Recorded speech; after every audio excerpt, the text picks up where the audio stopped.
Assalamualaikum warahmatullahi wabarakatuh. Di sini saya yang bernama Bikriyah Ulpa dengan NIM C0D0200031, kelas F perpajakan angkatan 2020. Di sini saya akan menjelaskan tugas akuntansi perpajakan dengan dosen pengampu Pak Wirmi. Dan kemudian saya akan menjelaskan tentang dasar-dasar perpajakan.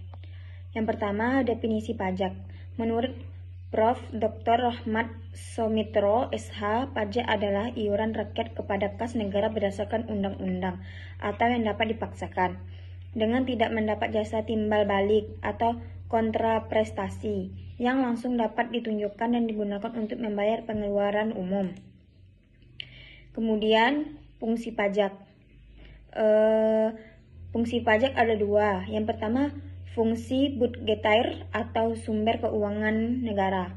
Pajak mempunyai fungsi budgetair, artinya pajak merupakan salah satu sumber penerimaan pemerintahan untuk membiayai pengeluaran baik rutin maupun pembangunan.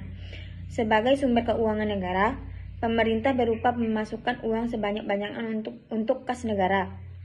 Kemudian yang kedua, fungsi reguler atau pengatur. Pajak mempunyai fungsi pengatur, artinya pajak sebagai alat untuk mengatur atau melaksanakan kebijakan pemerintah dalam bidang sosial dan ekonomi, serta mencapai tujuan-tujuan tertentu di luar bidang keuangan. Kemudian, jenis pajak. Jenis pajak yang pertama menurut golongan, yaitu ada dua bagian. Yang pertama pajak langsung dan kedua pajak tidak langsung. Pajak langsung, pajak yang harus ditanggung sendiri oleh wajib pajak dan tidak dapat dilimpahkan atau dibebankan kepada orang lain atau pihak lain. Contohnya pajak penghasilan atau PPh. Dan yang kedua pajak tidak langsung, pajak yang pada akhirnya dapat dibebankan atau dilimpahkan kepada orang lain atau orang ketiga. Pajak tidak langsung terjadi jika terdapat suatu kegiatan, peristiwa, perbuatan yang menyebabkan terhutangnya pajak, misalnya terjadi penyerahan barang dan jasa. Contohnya seperti pajak pertambahan nilai atau PPN. Kemudian yang kedua, menurut sifat. Menurut sifat ada dua bagian. Yang pertama pajak subjektif dan yang kedua pajak objektif. Yang pertama pajak subjektif, pajak yang mengenakan memperhatikan keadaan pribadi wajib pajak atau pengenaan pajak yang memperhatikan subjeknya. Contohnya seperti PPh. Yang kedua, pajak objektif. Pajak yang pengenaannya memperhatikan objeknya, baik berupa benda, keadaan, perbuatan, atau peristiwa yang mengakibatkan timbulnya kewajiban membayar pajak, tanpa memperhatikan keadaan pribadi subjek pajak atau wajib pajak, maupun tempat tinggal. Contohnya seperti PPN, PPNBM, PBB. Kemudian yang ketiga, menurut lembaga pemungut. Menurut lembaga pemungut juga ada dua bagian. Yang pertama pajak negara atau pusat, yang kedua pajak daerah. Pajak yang pertama, pajak negara atau pusat, pajak yang dipungut oleh pemerintah pusat dan digunakan untuk membiayai rumah tangga negara pada umumnya. Contohnya seperti PPh, PPN, PPNBM. Dan yang kedua pajak daerah.